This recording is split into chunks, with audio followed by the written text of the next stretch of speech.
Welcome to America, and welcome to Politics in America.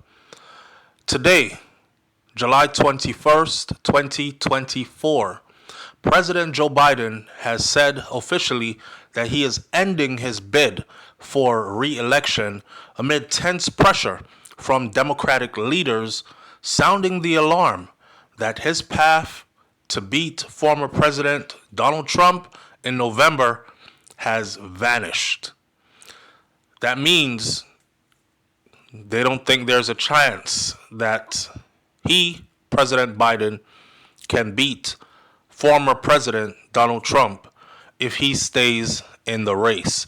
Too much water under the bridge. Too many people asking questions about his well-being. Let's be fair. Let's be honest. People in their 80s, they're not that quick.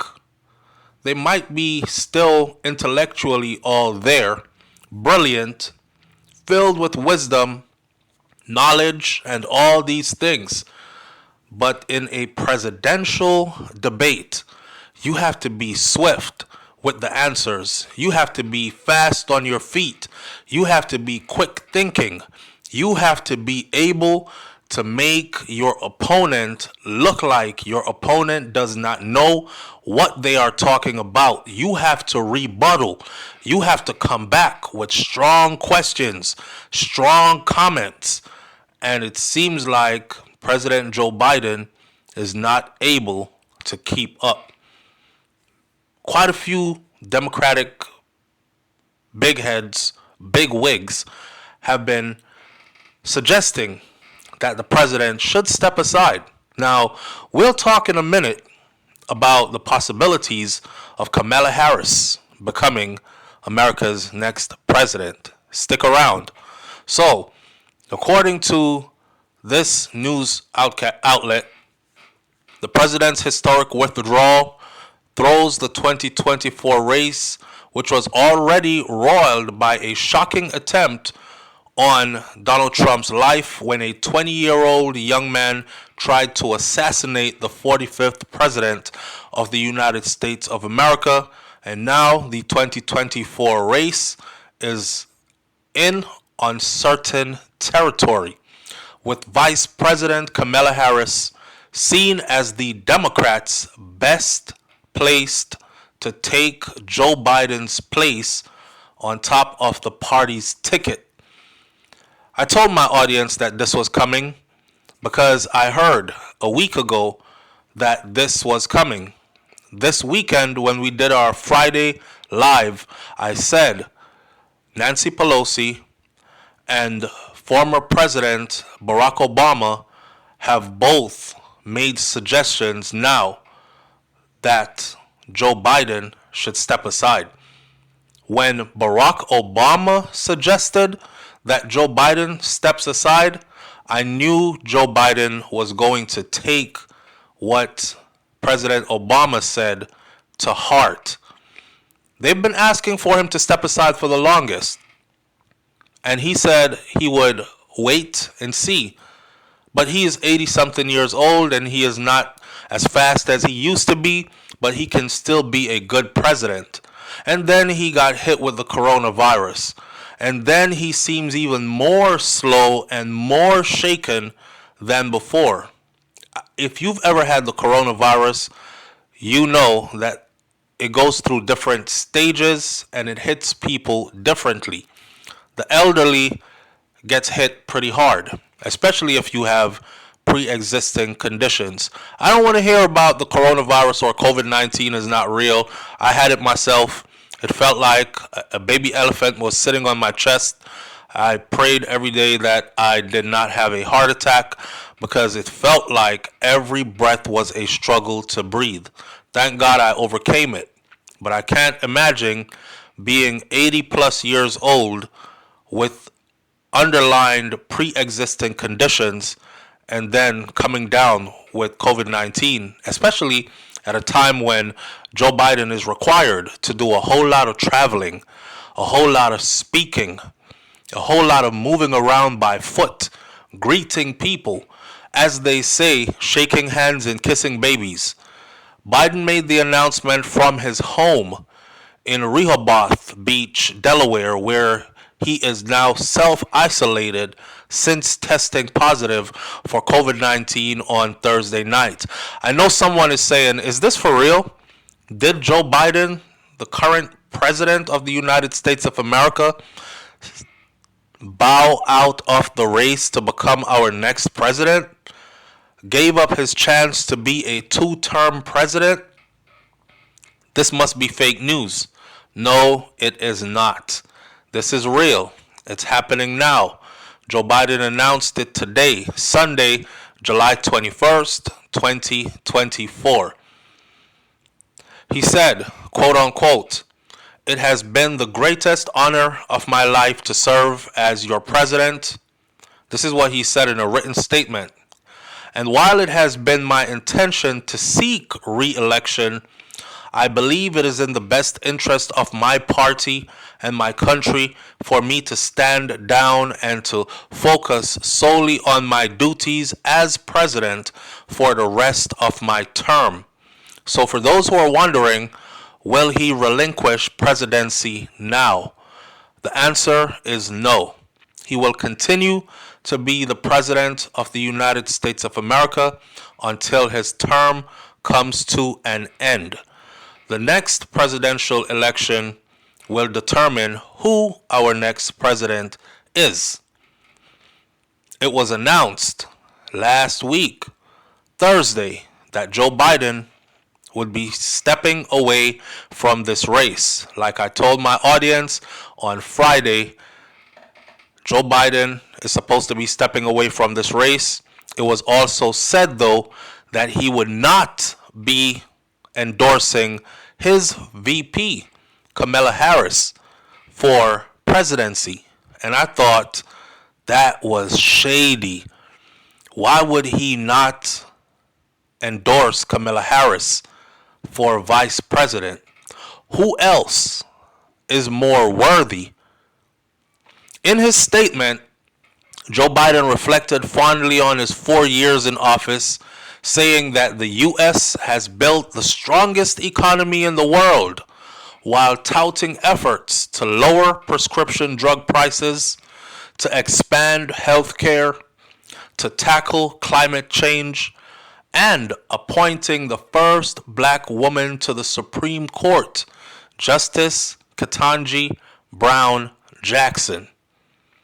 He extended gratitude to Kamala Harris for being an extraordinary partner on Sunday, today, and said that he is offering full support and endorsement for Kamala to be the nominee for our party this year. So the media house that I heard that he was not going to be endorsing Kamala Harris was, of course, a very right-winged media house, conservative Republican media house. As you know how politics goes, everybody is trying to stir up confusion. Everybody is trying to make their side seem the side that is running smoother than the others, the well-oiled machine that is ready to do work. But here is President Joe Biden saying not only is he stepping aside, but he is giving Kamala Harris his full support and endorsement to be at the top of the ticket for the next nominee to represent the Democratic Party to go into the 2024 presidential election. Is America ready for its first woman president? Not only is America ready for its first woman president, is America ready for its first woman president to be not a white woman, but a woman of color. A woman who is seen as a black woman. Under President Obama, we had our first African American president, or as some would say, a black man in the White House. Many people are still wishing that President Obama could have been our president for the next 50 years. Are they ready for a woman to hold such a position? He extended his gratitude to Kamala Harris, called her an extraordinary partner, and then he said, quote unquote, my full support and endorsement for Kamala to be the nominee for our party this year. I believe today what I always have, that there is nothing American can't do when we do it together. We just have to remember we are the United States of America, President Biden said. The president said that he would speak to the nation later this week to provide more details behind his decision to step away from re-election. It marks an extraordinary turn for Joe Biden, who for 3 weeks he remained quite defiant in the face of growing calls from Democratic lawmakers and from others that he should withdraw after a disastrous June 27th debate with Donald Trump raised scrutiny over the president's mental fitness. Biden's exit now came after he received bleak warnings from Senate Majority Leader Chuck Schumer, a Democrat from New York, and Democratic House Leader Hakeem Jeffries, another Democrat from New York, that his candidacy could lead to massive losses for the Democratic Party in the Senate and in the House. More than 30 congressional Democrats have called for Biden to bow out. The former president, Barack Obama, reportedly relayed similar fears to Democratic allies about Biden's prospect of beating Trump. Democratic donors from Hollywood to Wall Street also came out against Biden continuing his re-election bid. They just didn't think he was fit enough to do it. Listen, Donald Trump is no walkover. Donald Trump is close to Joe Biden's age, but he is super energetic. He is sharp. Even if he is lying, he is sharp with his lies. He is aggressive, and you need someone who can stand up to him, even if they are not as aggressive, but they can combat his lies with facts. Joe Biden is just not able to select the facts so far. So when Donald Trump stands in a debate with Joe Biden and reels off 10 lies in a row, those lies start to look like they are the truth because Joe Biden was not fast enough to rebuttal them with facts. Sure enough, I don't think Donald Trump could stand with Kamala Harris in a debate. If the Democratic Party decides to not choose Kamala Harris, I think this would be political suicide. I think the women of America are ready. Black, white, Asian, whatever they are, I think the women of America are ready for a woman to step into that position. This decision upends the 2024 election less than 110 days before Election Day, with Democratic national nominee members now being axed with choosing an alternative nominee to take on Trump, whose polling lead has swelled, especially since the attempted assassination. Now, with Biden's endorsement, Kamala Harris is the clear frontrunner to replace Biden as the Democratic nominee. But the party's bench of Democratic governors could also be in the mix, including Gretchen Whitmer of Michigan, Josh Shapiro of Pennsylvania, and Gavin Newsom of California. It is just my take that if they choose Gavin Newsom of California, the Democratic Party will lose the election. Gavin Newsom of California just signed a bill into law that says if your children go to school and decide that they have switched their gender and want to be identified as the opposite, then teachers are not required to notify parents of this change. Yet, those same teachers are required at school to honor that child by calling that child by whatever that child says that child wants to be called. So you can drop your daughter off to school in the morning, and your daughter can stay at school during the day and live as a boy. Or your son can stay at school during the day and live as a girl. And none of those teachers would be required to tell you, the parent, anything different. For that reason, Gavin Newsom of California, I think, would be not such a strong choice to become our next president. Biden becomes the first incumbent president not to seek re-election since Lyndon B. Johnson, who in 1968, amid national unrest and turmoil with the Democratic Party over his handling of the Vietnam War, he stunned the nation with his decision not to seek a second full term. None other has done that until today, July 21st, 2024, with Joe Biden. Joe Biden is 81 years old. He has battled Americans' concern over his age since he took office.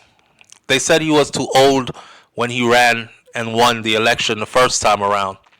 But it turned into panic for Democrats after last month's first debate with Donald Trump. Nobody wanted to see him go up for another debate with Donald Trump, the Republican nominee. Biden's voice sounded faint. He struggled to complete sentences and finish his thoughts. He would ramble. He would stutter a lot more. And he failed to rebuttal many of Trump's claims on the debate stage. Many of those claims were lies and needed to be clarified, but he was unable to be fast enough to do so.